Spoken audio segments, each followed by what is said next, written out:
Hello बच्चों, नमस्कार। आज आपका फिर से बहुत बहुत स्वागत है। आज तरंग प्रकाशिकी के अंतर्गत हमारा टॉपिक है कि यंग के प्रयोग में प्राप्त फ्रिंज पैटर्न में प्रत्येक फ्रिंज की स्थिति तथा उसकी अनुदैर्ध्य एवं कोणीय चौड़ाई। चलिए बच्चों, हम इस लेक्चर में स्टार्ट करते हैं कि किस प्रकार से यंग के प्रयोग में जो फ्रिंज पैटर्न प्राप्त होता है तो प्रत्येक फ्रिंज की क्या स्थिति है, उनकी अनुदैर्ध्य और कोणीय चौड़ाई का व्यंजक या उनका फॉर्मूला कैसे प्राप्त किया जाता है। तो इसके लिए सबसे ज़रूरी की पॉइंट जो कि हमें याद करने की ज़रूरत है वो है conditions for the constructive and the destructive interference. तो कंस्ट्रक्टिव इंटरफेरेंस के लिए जो की पॉइंट है वो क्या है कि उनके इंटरफेरिंग वेव्स के बीच का कलांतर φ 2n पाई होना चाहिए, where n is 0, 1 to any number.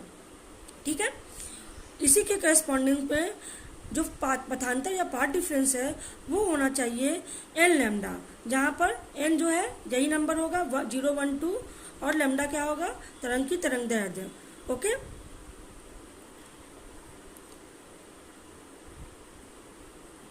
ठीक है। अब डिस्ट्रक्टिव इंटरफेरेंस के लिए क्या होता है, तो डिस्ट्रक्टिव इंटरफेरेंस के लिए दोनों तरंगों के बीच का कलांतर φ 2n-1 पाई होना चाहिए। n का मान 1, 2, 3 होगा और x का मान जो है यानी पथांतर का मान 2n-1 λ/2 होना चाहिए, जहाँ पर n का मान 1, 2, 3 होगा। ठीक है, अब आप सोचेंगे कि यहाँ पे n का मान 0, 1, 2 लिया है, यहाँ पर n का मान 1, 2, 3 लिया है, तो आगे हम जब स्टडी करेंगे तो देखेंगे कि 0 पर जो मिलती है, 0 फ्रिंज जो होती है वो ब्राइट फ्रिंज मिलती है, उसके अगल बगल डार्क फ्रिंज मिलती है जिसको हम फर्स्ट डार्क कहते हैं, उसके अगल बगल जो मिलेगी फर्स्ट ब्राइट मिलेगी। ठीक है, तो फर्स्ट ब्राइट 2 है, फर्स्ट डार्क 2 है, उसके बाद सेकंड, थर्ड, फोर्थ, फिफ्थ सभी 2-2 फ्रिंजेस होती हैं, लेकिन सेंट्रल ब्राइट जो होता है वो एक ही होता है।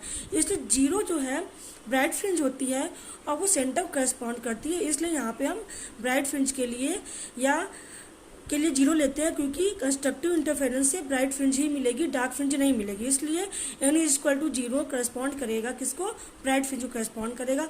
n = 1 फर्स्ट डार्क फ्रिंज होगी, n = 1 फर्स्ट ब्राइट फ्रिंज होगी और n = 1 फर्स्ट डार्क फ्रिंज होगी। इसी प्रकार आगे भी कंटिन्यू करेंगे, n = 2 first bright, n = 2 first dark होगा। ओके, तो चलिए पिक्चर हम कंसीडर करते हैं कि किस प्रकार से, तो यंग के प्रयोग में हम पढ़ चुके हैं कि यहाँ पे S एक सोर्स ऑफ लाइट होता है, इसके आगे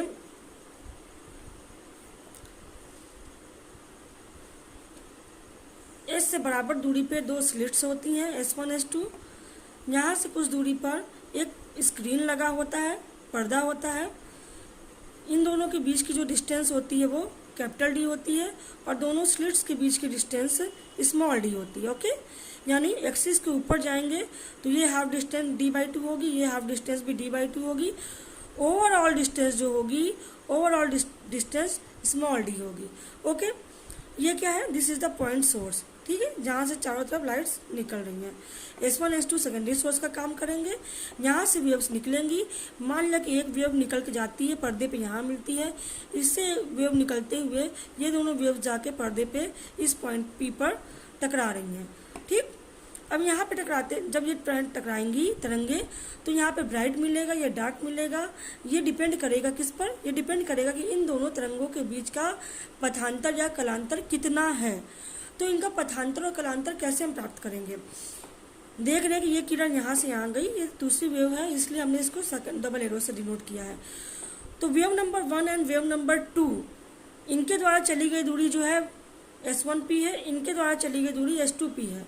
दोनों के बीच का पाथ डिफरेंस निकालने के लिए हम क्या करेंगे, S1 से S2P पर हम लंब डालेंगे। मान लिया कि ये लंब इस पर जो गिरता है, हमने इसको S2M नाम दे दिया। ठीक है, तो ये S2M हो गया और ये S2M की value let us suppose that ये x है, यानी पाथ डिफरेंस हम यहाँ पे लिखते हैं कि पथांतर या पाथ डिफरेंस किसके बीच में, पथांतर between raise S1P and S2P। ठीक है, S1P और S2P के बीच में कितना पथांतर होगा, ये है S2M this is equal to क्या होगा, या x is equal to S2m is equal to हो जाएगा S2p माइनस S1p। देखिए ये S2p है, ये S1p है, इन दोनों को डिफरेंस लेंगे तो इससे इस पे लम डाला गया है। S2m जो होगा S2p माइनस S1p के बराबर होगा। ठीक है, इन कंडीशंस को हमने, कंडीशन नंबर 1 है ये, ठीक है, दिस इज कंडीशन नंबर 2 है, इन्हें हम आगे यूज करेंगे। This is equation number 1। अब पथांतर को निकालने के लिए हमें क्या चाहिए, S2p का मान चाहिए, S1p का मान चाहिए। ठीक है, तो S2p और S1p को हम कैसे फाइंड आउट कर सकते हैं, इस पिक्चर में देखिए। यहाँ से हम क्या करेंगे, इस पिक्चर में स्क्रीन पर लंब डालेंगे, परपेंडिकुलर ड्रॉप किया, यहाँ से इस पर भी हमने परपेंडिकुलर ड्रॉप किया। परपेंडिकुलर ड्रॉप करने के बाद मान लेते हैं कि ये यहाँ पे ड्रॉप जो करता है, this symbol is K and this is K dash, ये सेंटर पे है, इसको हमने C कहा, ये सेंटर को हमने O कह दिया। ओके, अब क्या है, हमें क्या निकालना है, we have to found the S2p निकालना है हमें। S2p निकालने के लिए हम क्या करेंगे, इन ट्रायंगल S2PC, S2PC कौन सी है, S2p एंड C। तो S2p और C में अगर हम पाइथागोरस थ्योरम लगाएं तो पाइथागोरस के प्रमेय से क्या हो जाएगा, यूजिंग पाइथागोरस थ्योरम क्या आएगा, S2p square is equal to S2k dash square plus pk dash square. Okay, sorry यहाँ पे C नहीं, यहाँ पे k डैश होगा, S2p k डैश। ठीक है, तो यहाँ से जब हम ये सॉल्व करेंगे, लेट अस सपोज दैट कि ये डिस्टेंस यहाँ से वर्टिकल डिस्टेंस y है, मतलब सेंटर से y एक्सिस के अलॉन्ग जो इंटरफेरेंस P पॉइंट पे हो रहा है उसकी दूरी y है। ठीक है, तो y क्या है, y is the distance of fringe from point C।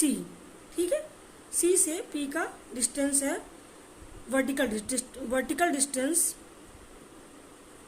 Of fringe from point C, fringe P। ठीक है, using Pythagoras theorem S2p equal to S2k dash square plus pk dash square. तो S2k dash square कितना होगा, S2k dash, ये किसके parallel है, D के parallel है, तो S2k डैश D के ही बराबर होगा, this is D square. pk dash, pk dash, तो यहाँ से यहाँ तक की डिस्टेंस d/2 है, इसलिए यहाँ से यहाँ तक की डिस्टेंस भी d/2 होगी, और यहाँ से यहाँ तक की डिस्टेंस भी d/2 होगी। ठीक है, तो यहाँ पे हम रख देंगे y प्लस d/2 का होल स्क्वायर। ठीक है, इसे सॉल्व कर लेंगे हम, तो क्या आएगा, आफ्टर सॉल्विंग, अभी नहीं सॉल्व, ये हो गया हमारा इक्वेशन नंबर 1। ठीक है, इक्वेशन नंबर 1 ये था, ये इक्वेशन नंबर, इसको हम इक्वेशन नंबर 2 कहते हैं। ओके, अब इक्वेशन नंबर 2 ये है। इसी प्रकार हम क्या फाइंड आउट कर सकते हैं, in triangle S1pk, triangle S1pk में क्या आएगा, S1p का whole square is equal to S1k का होल स्क्वायर प्लस pk का whole square. S1k equal to क्या हो जाएगा, S1k is again d square plus pk is यहाँ से यहाँ तक डिस्टेंस y है, इसमें से हम यहाँ से यहाँ तक डिस्टेंस d/2 सब्ट्रैक्ट कर देंगे तो pk का मान निकल आएगा, this is y minus small d upon 2 का whole square. This is equation number 3। Okay, अब इन इक्वेशंस को यूज करके, क्योंकि वी नो डैट फॉर्मूला, हम जानते क्या है, हमें पता है कि a square minus b square equal to होता है a plus b a minus b. इस फॉर्मूले को यूज करेंगे तो we can find that S2p का whole square minus S2p square equal to S2p plus S1P and S2P minus S1P. Okay, S2P square यहाँ है, S1P स्क्वायर यहाँ है, इन दोनों को सब्ट्रैक्ट करेंगे तो we can see that D square से डी स्क्वायर कट जाएगा, बचा क्या y plus D by two का whole square minus Y minus D by two का होल स्क्वायर। इन स्क्वायर्स को खोलेंगे, a प्लस बी का होल स्क्वायर का फॉर्मूला लगाएंगे, इसमें a माइनस बी का ही होल स्क्वायर का फॉर्मूला लगाएंगे, तो क्या आएगा हमारे पास S2P square minus S1P square की जो वैल्यू आएगी, this comes out to be y square plus d square upon 4 plus 2 से 2 कैंसिल हो जाएगा, वाई डी आएगा माइनस S2P स्क्वायर ब्रैकेट में रखेंगे अंदर, this comes out to be y square plus d square upon 4 minus y d. ठीक है, this is equal to S2P plus S1P। इसके बाद क्या है S2P माइनस S1P जो कि हमारा पथांतर है, इसको हमने x कह दिया। ठीक है, इसके बाद क्या होगा, इसके बाद आएगा हमारा, यहाँ से हम जब सॉल्व करेंगे तो आप देख सकते हैं कि ब्रैकेट ओपन करने के बाद वाई स्क्वायर से वाई स्क्वायर कैंसिल होगा, डी स्क्वायर अपॉन 4 से डी स्क्वायर अपॉन 4 कैंसिल हो जाएगा, ये प्लस बन जाएगा और इसके साथ ऐड हो जाएगा, तो आएगा 2y small d is equal to x times S2P plus S1P। ठीक है, अब अगर हम कंसीडर कर लें कि S2P और S1P, मतलब इस डायग्राम में if P is very near to C, okay, मतलब CP का मान बहुत छोटा है, अगर मतलब we can write if P is very near to C, this implies PC is very small। ठीक है, PC बहुत स्मॉल है या Y बहुत स्मॉल है, तो उस केस में इन दिस केस क्या होगा, S2P एंड S1P क्या हो जाएंगे, नियरली इक्वल हो जाएंगे, means S2P is nearly equal to S1P हो जाएगा जब P जो है C के बहुत क्लोज होगा। ठीक है, आप इस पिक्चर को ऐसे देख के समझिए कि यहाँ से देखिए स्क्रीन है, इस स्क्रीन में P की वैल्यू, ये C है, P की वैल्यू बहुत पास में है, यहाँ पे S1 है, यहाँ पर S2 है। आप देखिए जैसे ये यहाँ पे आएगा, ये यहाँ पे आएगा, तो आप देख सकते हैं इसके ऊपर जो लम्ब डाला गया है वो बहुत थोड़ा सा होगा। जब ये लम्ब बहुत कम होगा यहाँ से यहाँ तक, तो इसका मतलब क्या, when S2M is very small होगा, तो यहाँ से क्या है, ये CP जो है वो बहुत नज़दीक होगा तभी होगा। ठीक है, तो इस केस में S2P और S1P भी लगभग बराबर होंगे। तो हम यहाँ पे अपना जो फॉर्मूला आया था हमारा, कौन सा, ये वाला formula 2YD equal to x S2P plus S1P, तो इस फॉर्मूले को यूज करेंगे तो हमारा क्या आ जाएगा, यहाँ से 2YD यानी ये जो इक्वेशन नंबर 4 था, this can be written as equation number 4 is modified as, 4 को मॉडिफाई करेंगे तो we can write 2YD is equal to x हो गया, S2P S1P नियरली बराबर होंगे, तो हम किसी को भी लिख लेते हैं, चाहे S2P लिखें चाहे S1P लिखें, ये नियरली बराबर होंगे और नियरली इक्वल टू किसके हो जाएंगे, यहाँ से लेके यहाँ तक की वैल्यू D के, क्योंकि ये एकदम पास में समझिए और ये बहुत पास है, यानी स्मॉल d भी वेरी स्मॉल होना चाहिए, स्मॉल d इज ऑल्सो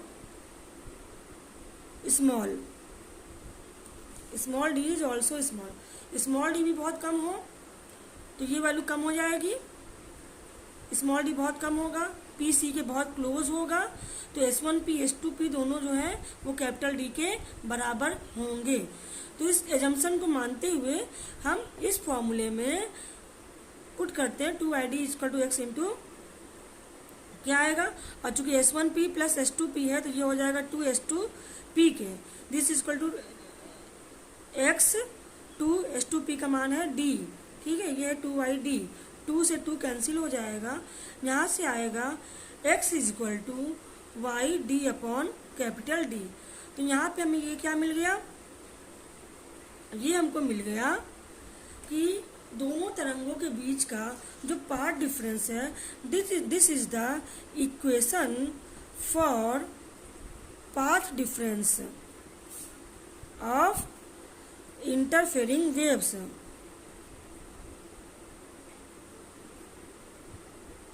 ठीक है, इसको हम दे देते हैं इक्वेशन नंबर 3 तक हो चुका था, इसको हम इक्वेशन नंबर 4 कहते हैं। ओके, अब इस इक्वेशन को यूज करते हुए हम क्या फाइंड आउट करेंगे, इस इक्वेशन को यूज करते हुए हम फाइंड आउट करेंगे कि एक्स तो पाथ डिफरेंस है, अब हमें चाहिए क्या, पोजीशन ऑफ द फ्रिंज चाहिए। तो पोजीशन ऑफ द फ्रिंज को हम पाथ डिफरेंस के टर्म्स में भी कैलकुलेट कर सकते हैं। तो इसी इक्वेशन से हम y निकालते हैं, y इक्वल टू आएगा capital D upon small d into y equal to capital D upon small d into x. Okay, तो ये आया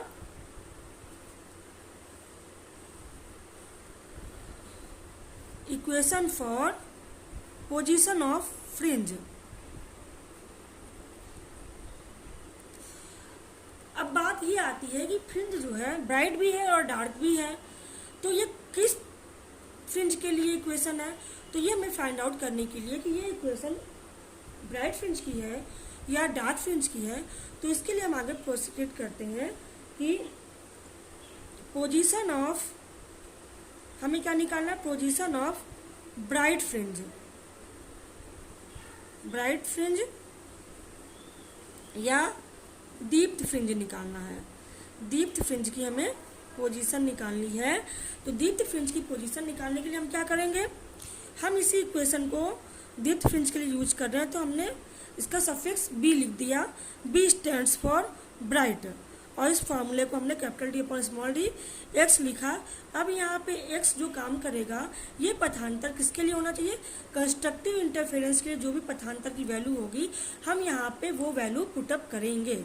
ठीक है, अब ये मान लेते हैं position of the bright fringe या position of nth bright fringe हम कह देते हैं, यानी nवीं ब्राइट फ्रिंज का पोजीशन हमें पता चल जाएगा। तो उस फॉर्मूले को यूज करते हुए हम निकाल सकते हैं कि फर्स्ट ब्राइट फ्रिंज की क्या पोजीशन है, इनका मान 1 रखेंगे तो फर्स्ट का निकल आएगा, 2 रखेंगे तो सेकंड का निकल आएगा, एंड सो ऑन। ठीक है, तो इसीलिए हम इस वाई बी में हमने यहाँ पे एन बी लगा दिया। ठीक है, तो बी क्या शो कर रहा है, b stands for bright and n stands for nth number. ठीक है, अब यहाँ पे हम क्या करेंगे, कंस्ट्रक्टिव इंटरफेरेंस, चूंकि bright fringe results from, bright fringe किसका परिणाम होता है, कंस्ट्रक्टिव इंटरफेरेंस का परिणाम होता है ना। तो कंस्ट्रक्टिव इंटरफेरेंस का परिणाम है, इस वजह से हम यहाँ पे कंडीशन कौन सी अप्लाई करेंगे कि पथांतर x का मान क्या होना चाहिए। देखिए, हम पहले पढ़े थे, हमने क्या पढ़ रखा है, कंस्ट्रक्टिव इंटरफेरेंस के लिए हमारा क्या फॉर्मूला है, कंस्ट्रक्टिव इंटरफेरेंस के लिए हमारा पथांतर का मान जो है वो है एन लैम्डा। इसीलिए हमने कहा था इस चीज़ को याद रखना बहुत ज़रूरी है। हम x का मान रखेंगे एन लैम्डा, जहाँ पे n का मान होगा 0, 1, 2। तो हम चलिए पुट डाउन करते हैं, हम यहाँ पे रखते हैं कंस्ट्रक्टिव इंटरफेरेंस के लिए x का मान n lambda, where n equal to 0, 1, 2 and so on. ठीक है, तो हमें यहाँ से फॉर्मूला मिल गया कि y b equal to d by d n lambda, इसको हम कोष्टक में बंद कर देते हैं, y b n equal to d by d lambda upon D.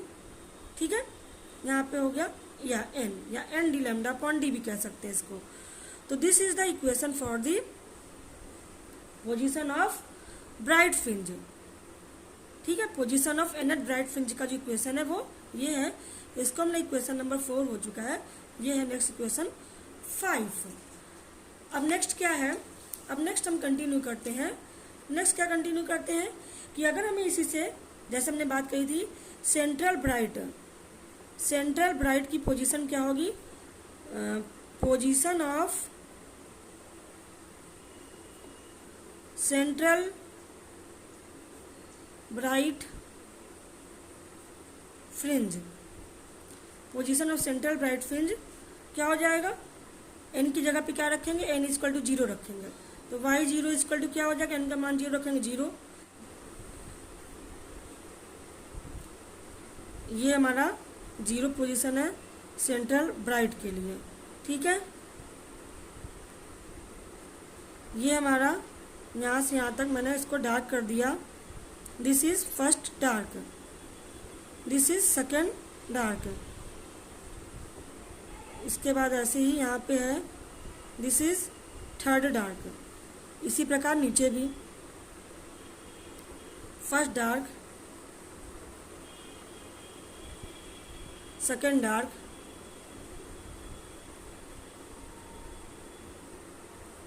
Third dark. ये कंप्लीट डार्क होगा बच्चों, ठीक है, कंप्लीटली फिल करेंगे इसे। तो ये फर्स्ट डार्क है, तो ये फर्स्ट ये वाला फर्स्ट ब्राइट हुआ, ये सेकेंड ब्राइट हुआ, इसके बाद थर्ड ब्राइट होगा, इसके ऊपर जो भी रहेगा, ठीक है। इसी प्रकार ये नीचे भी रहेगा, फर्स्ट ब्राइट, सेकेंड ब्राइट, और इसके नीचे आएगा थर्ड ब्राइट। ओके, अब आप इसे देख लीजिए। तो वाई जीरो यहाँ पे हो गया, वाई वन निकालना है। वाई वन मतलब y bright, y b zero, y b one, यानी पहली ब्राइट। ये कितना आएगा, इनकी जगह पे हम रखेंगे वन, तो ये आया d lambda upon small d. Second bright कहाँ पे होगा, y b two, y b two कितने पे होगा, two d lambda upon small d. Third कितना पे होगा, वाई बी थ्री, यहाँ three d lambda upon small D. तो इस प्रकार से कंटिन्यू करेंगे। एन एच वाला तो वही आएगा, y b n equal to n D lambda upon small D. तो इस प्रकार से ये मिल गया कि ब्राइट फ्रिंज की पोजीशन क्या होती है सेंटर से, ठीक। अब इसी प्रकार से हम निकालना चाहें कि position of nth, position of nth dark fringe या अदीप्त फ्रिंज की क्या चौड़ाई होती है, ठीक है। इसके लिए क्या करेंगे, इसके लिए ये जो हमारा इक्वेशन आया था, equation for position of fringes का, तो जब हमने क्या बात की थी, जब हमको निकालना था पोजीशन ऑफ एनएथ ब्राइट निकालना था, तो हमने वाई बी लिखा, एन लिखा, और पथांतर पे हमने कंस्ट्रक्टिव इंटरफेरेंस का कंडीशन अप्लाई किया। अब जब हम position of nth dark fringe की बात करेंगे तो इसी फॉर्मूले को यूज करेंगे, क्योंकि डार्क के लिए निकाल रहे इसलिए वाई डी लिखा, एनएथ डार्क के लिए निकाल रहे इसलिए एन लिख दिया, is equal to d upon small D. तो एज सच रहेगा, और यहाँ पे एक्स का मान क्या है, क्योंकि डार्क फ्रिंज रिजल्ट्स फ्रॉम, ये किसका परिणाम है, डिस्ट्रक्टिव इंटरफेरेंस का परिणाम है। जब ये डिस्ट्रक्टिव इंटरफेरेंस का परिणाम है तो यहाँ पे हम एक्स पे डिस्ट्रक्टिव इंटरफेरेंस का कंडीशन अप्लाई करेंगे, यानी पथांतर या पार्ट डिफरेंस की वो वैल्यू पुट डाउन करेंगे जो कि डिस्ट्रक्टिव इंटरफेरेंस के लिए जरूरी है। और वो क्या था, देखिए वो था हमारा कंडीशन फॉर डिस्ट्रक्टिव इंटरफेरेंस आया था, x is equal to 2n minus 1 lambda upon 2 where is equal to 1 2 3। तो इसी वैल्यू को हम यहाँ पे पुट करेंगे। देखिए क्या आता है, small d upon capital D upon small d 2n minus 1 lambda upon 2 where n is equal to 1 2 3 and so on. Okay, तो अब हम क्या करेंगे, इस फॉर्मूले को यूज करते हुए अब हम फाइंड करते हैं, यानी ये वाई डी एन आया, this is the equation for the nth dark fringe, position for the nth dark fringe. तो अगर हमें पहला डार्क निकालना, अब इसमें जीरो डार्क नहीं रहेगा, क्योंकि जीरो वाली जगह पे केवल सेंट्रल ब्राइट मिलेगा, यहाँ पे डार्क मिलने का कोई भी कॉन्सेप्ट नहीं है। इसके बाद पहला डार्क मिलेगा, ठीक है। तो पहले डार्क की यहाँ से लेके यहाँ तक की दूरी निकालनी, मतलब यहाँ से यहाँ तक की दूरी कितनी होगी ये हमें फाइंड आउट करना है। तो putting n is equal to, जब हम 1 रखेंगे तो हमारा वाई डी 1 क्या मिल जाएगा, एन का मान 1 रखेंगे तो 1 माइनस 1 2 माइनस 1 आएगा, तो ये आएगा capital D upon small D lambda upon 2। तो 2 को हमने यहाँ रख दिया, यानी डी लैम्डा अपॉन 2 डी आया।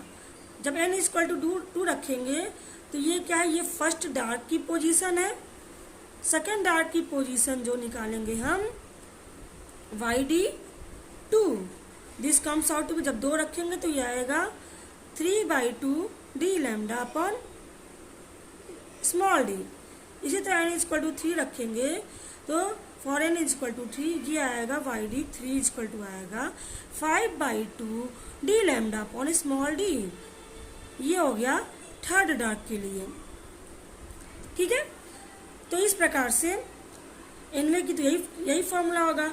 n इक्वल टू n के लिए YD n equal to 2n minus 1 d lambda upon 2d।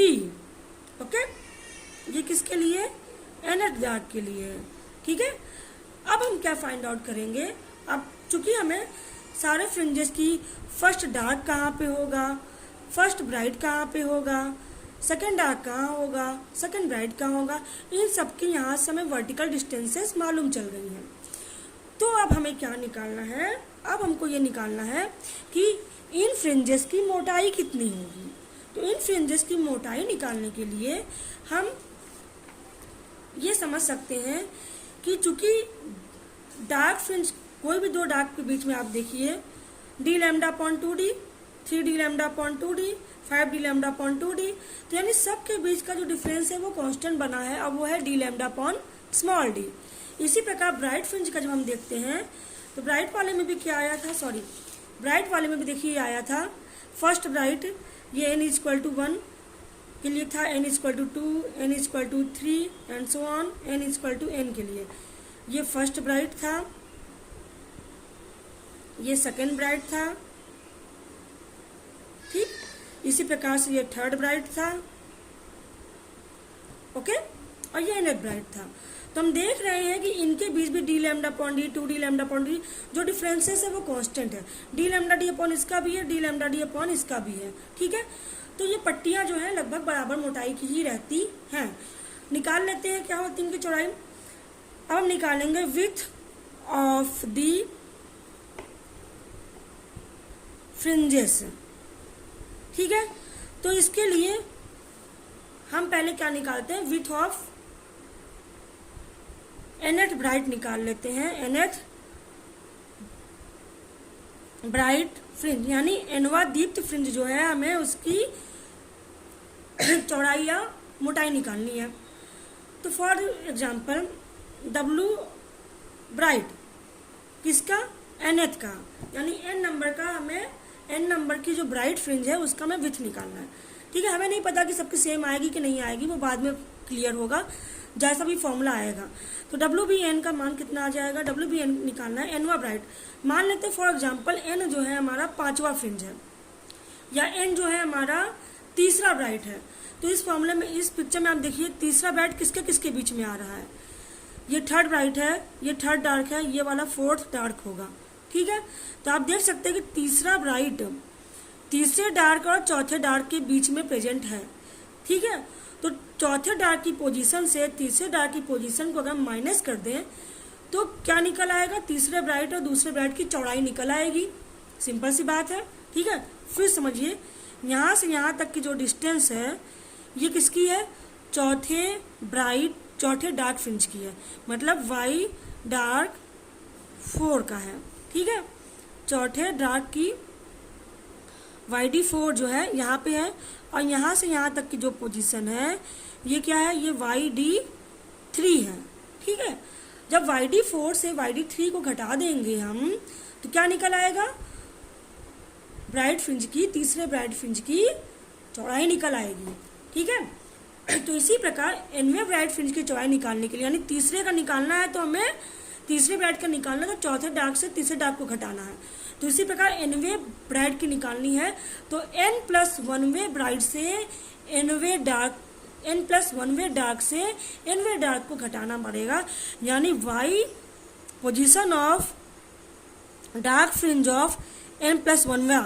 ठीक है, n+1th डार्क फ्रिंज की position minus nth dark fringe की पोजीशन को सब्ट्रैक्ट करेंगे तो nवें ब्राइट फ्रिंज की चौड़ाई निकल आएगी। ठीक है, तो इसकी वैल्यू हम पुट अप करते हैं। YD का मान कितना आया था, वाई डी एन का मान आया था इतना। तो जब n+1 का निकालेंगे तो n की जगह पे n+1 रख देंगे। चलिए रखते हैं, d बाई डी 2 n की जगह पे रखेंगे n+1 -1 lambda upon 2 minus y d n का मान तो यही रहेगा, d by d 2n - 1 lambda upon 2।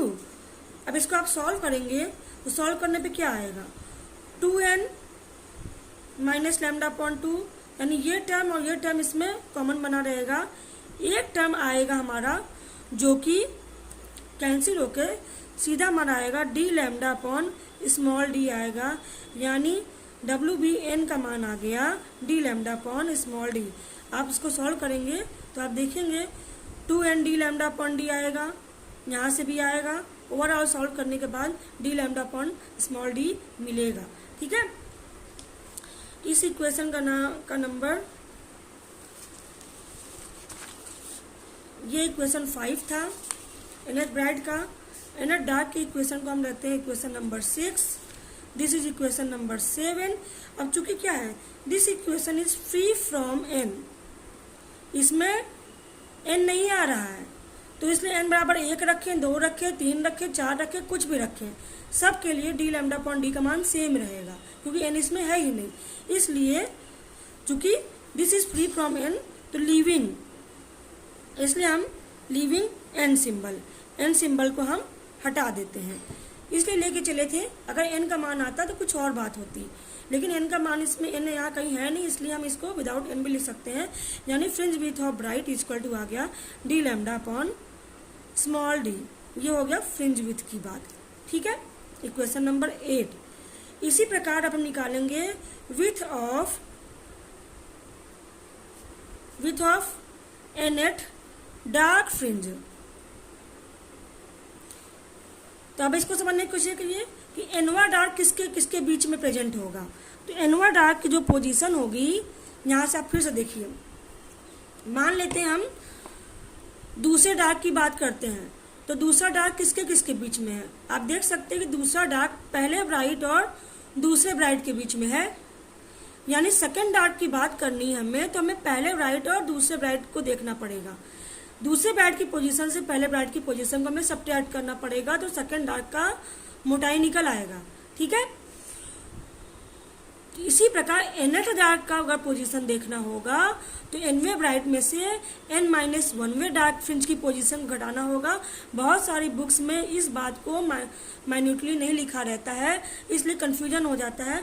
क्योंकि डिफरेंस निकालना है तो डिफरेंस तो आप किन्हीं भी दो ब्राइट या किन्हीं भी दो डार्क फ्रिंजेस का करेंगे तो डिफरेंस तो सेम आएगा, लेकिन अगर आप nth नंबर की बात करते हैं तो अगर हम n+1 में से nth को घटा देंगे तो वो nवे डार्क की पोजीशन नहीं आएगी, वो n+1वे डार्क की पोजीशन आएगी। इसलिए ध्यान से समझिए बच्चों कि अगर हमें सेकेंड डार्क की पोजीशन चाहिए तो उसके लिए हमें सेकेंड ब्राइट की पोजीशन में से फर्स्ट ब्राइट की पोजीशन को सब्ट्रैक्ट करना होगा। ओके, तो अब nth डार्क की पोजीशन चाहिए तो fringe width of nth dark fringe की चाहिए, तो nवे ब्राइट फ्रिंज की पोजीशन से n-1वे डार्क फ्रिंज ब्राइट फ्रिंज की पोजीशन को घटाएंगे तभी आएगा। तो ब्राइट फ्रिंज की पोजीशन का फॉर्मूला क्या आया था, ब्राइट फ्रिंज की पोजीशन का फॉर्मूला यहाँ पर था इक्वेशन नंबर 5 में, d lambda upon d n. ठीक है, तो एन की जगह पे हम लिख सकते हैं N D lambda upon small D minus n-1 D lambda upon small D.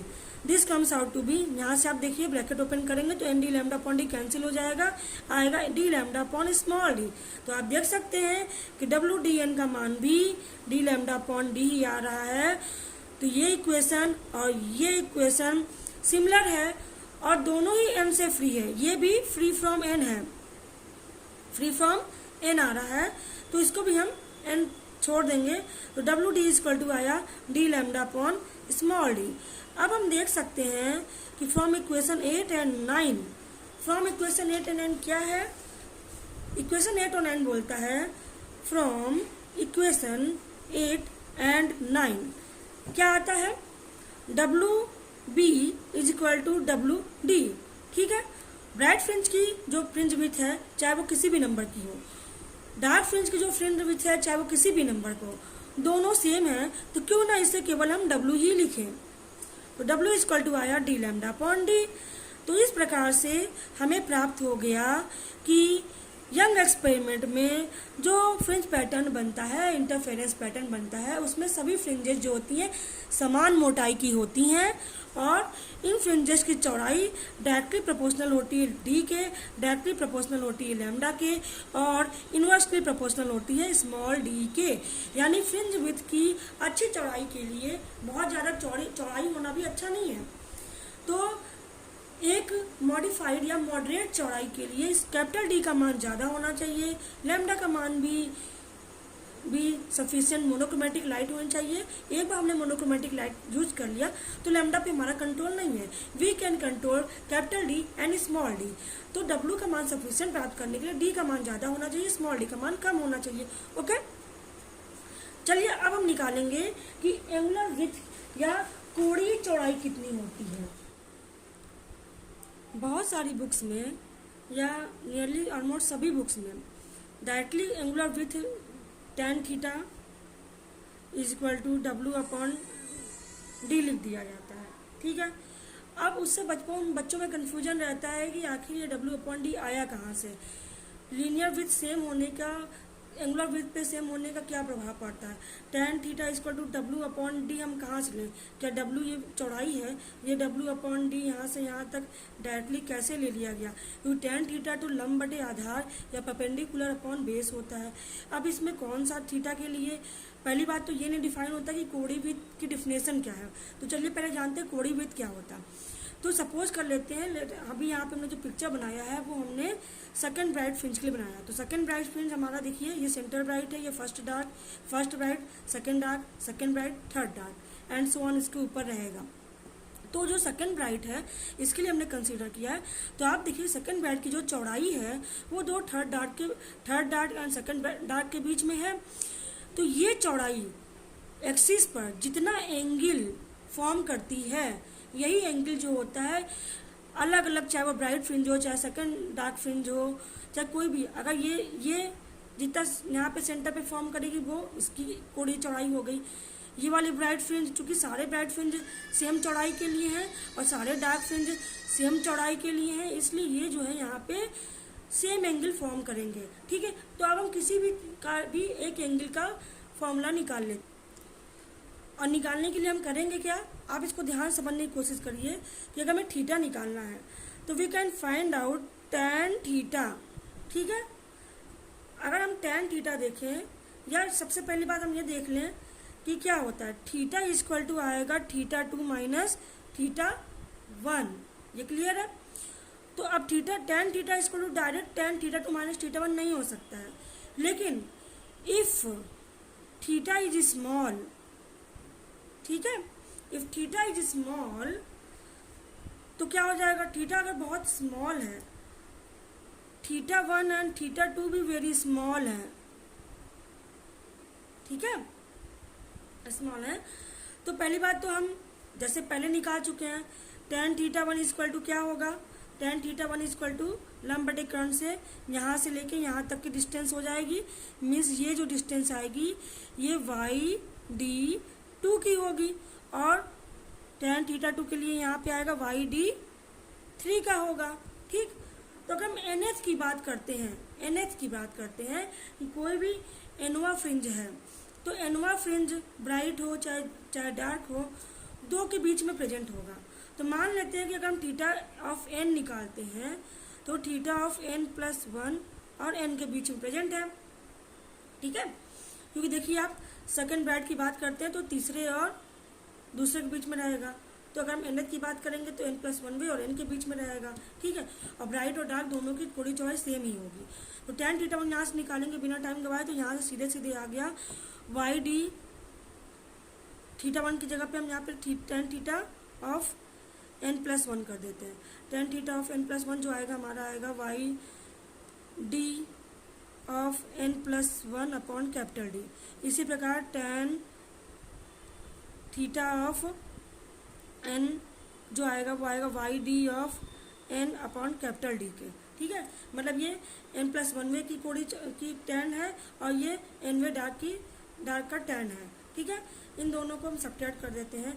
अब दोनों के हमने माना अगर θ1 θ2 या θn+1 एंड θn, यानी all the thetas are very small, क्योंकि ये जो पैटर्न बनता है ये बहुत बड़े एंगल में नहीं बनता, बहुत ही छोटे से एरिया में बनता है, तो all the thetas are very small होते हैं।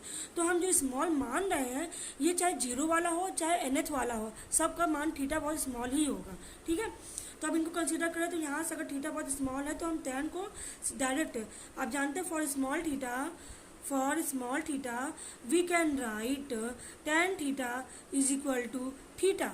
ठीक है, तो इसी प्रकार यहाँ पे जो कि सारे थीटा स्मॉल है इसलिए tan थीटा n+1 को मिलकर थीटा n+1 इक्वल टू आया YD n+1 upon capital D. इसी तरह से थीटा n इक्वल टू आ जाएगा यहाँ से YD n upon capital D.